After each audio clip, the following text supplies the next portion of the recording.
দুদিনের রাজ্য সফরে আসছেন কেন্দ্রীয় স্বরাষ্ট্রমন্ত্রী অমিত শাহ। বছরের শেষে বঙ্গে আসছেন বিজেপির এই শীর্ষ নেতা। তবে কোনো সভা নয়, শাহ রাজ্য বিজেপির নেতাদের সঙ্গে বৈঠক করবেন বলেই খবর। বছর ঘুরলেই বাংলায় বিধানসভা নির্বাচন, এসআইআর আবহে উত্তপ্ত রাজ্য রাজনীতি। জনসভা শুরু করেছেন মুখ্যমন্ত্রী মমতা বন্দ্যোপাধ্যায়। বিজেপি সূত্রে খবর, বিধানসভা নির্বাচনের আগে দলের রণনীতি, বুথ লেভেলে সাংগঠনিক শক্তি, কোন কোন ইস্যুকে কেন্দ্র করে বিজেপির লড়াইয়ে নামবে তা নিয়েই মূলত বৈঠক করবেন বিজেপির এই শীর্ষ নেতা। কবে আসবেন অমিত শাহ?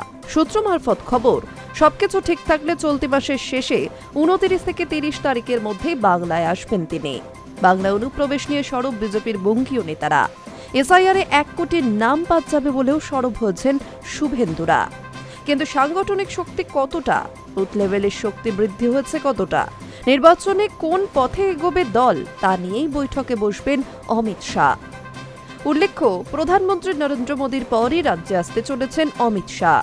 শনিবার রানাঘাট মহকুমার তাহেরপুরের সভা প্রধানমন্ত্রী নরেন্দ্র মোদীর। সরকারি সভার পাশাপাশি রাজনৈতিক সভা প্রধানমন্ত্রীর। সব ঠিক থাকলে প্রধানমন্ত্রীর পরই দুদিনের রাজ্য সফরে আসবেন স্বরাষ্ট্রমন্ত্রী Amit Shah. Hi News network.